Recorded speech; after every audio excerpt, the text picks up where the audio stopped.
شروع اللہ کے نام سے جو بڑا مہربان نہایت رحم والا ہے۔ نون قلم کی اور جو اہل قلم لکھتے ہیں اس کی قسم کہ اے محمد صلی اللہ علیہ وآلہ وسلم تم اپنے پروردگار کے فضل سے دیوانے نہیں ہو، اور تمہارے لیے بے انتہا اجر ہے، اور تمہارے اخلاق بڑے عالی ہیں۔ سو ان قریب تم بھی دیکھ لوگے اور یہ کافر بھی دیکھ لیں گے کہ تم میں سے کون دیوانہ ہے۔ تمہارا پروردگار اس کو بھی خوب جانتا ہے جو اس کے رستے سے بھٹک گیا، اور ان کو بھی خوب جانتا ہے جو سیدھے رستے پر چل رہے ہیں۔ تو تم جھٹلانے والوں کا کہا نہ ماننا۔ یہ لوگ چاہتے ہیں کہ تم نرمی اختیار کرو تو یہ بھی نرم ہو جائیں، اور کسی ایسے شخص کے کہے میں نہ آ جانا جو بہت قسمیں کھانے والا ذلیل اوقات ہے، طعن آمیز اشارتیں کرنے والا، چغلیاں لیے پھرنے والا، مال میں بخل کرنے والا، حد سے بڑا ہوا بدکار، سخت خو اور اس کے علاوہ بدذات ہے، اس سبب سے کہ مال اور بیٹے رکھتا ہے۔ جب اس کو ہماری آیتیں پڑھ کر سنائی جاتی ہیں تو کہتا ہے کہ یہ اگلے لوگوں کے افسانے ہیں، ہم ان قریب اس کی ناک پر داغ لگائیں گے۔ ہم نے ان لوگوں کی اسی طرح آزمائش کی ہے جس طرح باغ والوں کی آزمائش کی تھی، جب انہوں نے قسمیں کھا کھا کر کہا کہ صبح ہوتے ہوتے ہم اس کا میوہ توڑ لیں گے، اور انشاءاللہ نہ کہا۔ سو وہ ابھی سو ہی رہے تھے کہ تمہارے پروردگار کی طرف سے راتوں رات اس پر ایک آفت پھر گئی، تو وہ ایسا ہو گیا جیسے کٹی ہوئی کھیتی۔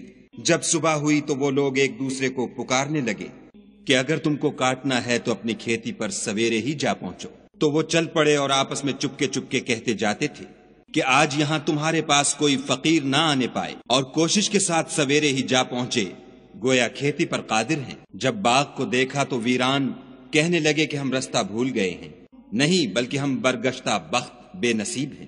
ایک جو ان میں فرزانہ تھا بولا، کیا میں نے تم سے نہیں کہا تھا کہ تم تسبیح کیوں نہیں کرتے؟ تب وہ کہنے لگے کہ ہمارا پروردگار پاک ہے، بے شک ہم ہی قصوروار تھے۔ پھر لگے ایک دوسرے کو رو در رو ملامت کرنے، کہنے لگے ہائے شامت، ہم ہی حد سے بڑھ گئے تھے۔ امید ہے کہ ہمارا پروردگار اس کے بدلے میں ہمیں اس سے بہتر باغ عنایت کرے۔ ہم اپنے پروردگار کی طرف رجوع لاتے ہیں۔ دیکھو عذاب یوں ہوتا ہے، اور آخرت کا عذاب اس سے کہیں بڑھ کر ہے، کاش یہ لوگ جانتے ہوتے۔ پرہیزگاروں کے لیے ان کے پروردگار کے ہاں نعمت کے باغ ہیں۔ کیا ہم فرما برداروں کو نافرمانوں کی طرح نعمتوں سے محروم کر دیں گے؟ تمہیں کیا ہو گیا ہے، کیسی تجویزیں کرتے ہو؟ کیا تمہارے پاس کوئی کتاب ہے جس میں یہ پڑھتے ہو کہ جو چیز تم پسند کرو گے وہ تم کو ضرور ملے گی؟ یا تم نے ہم سے قسمیں لے رکھی ہیں جو قیامت کے دن تک چلی جائیں گی کہ جس شے کا تم حکم کرو گے وہ تمہارے لیے حاضر ہوگی؟ ان سے پوچھو کہ ان میں سے اس کا کون ذمہ لیتا ہے؟ کیا اس قول میں ان کے اور بھی شریک ہیں؟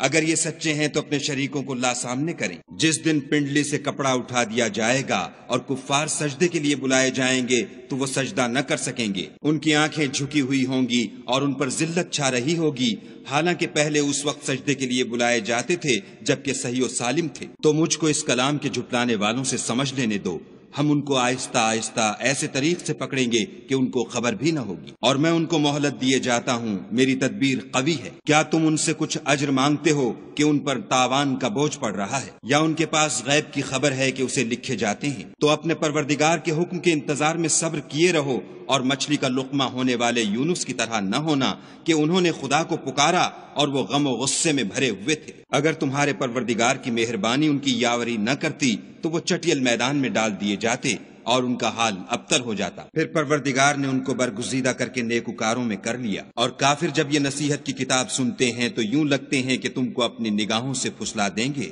اور کہتے ہیں کہ یہ تو دیوانہ ہے۔ اور لوگو، یہ قرآن اہل عالم کے لیے نصیحت ہے۔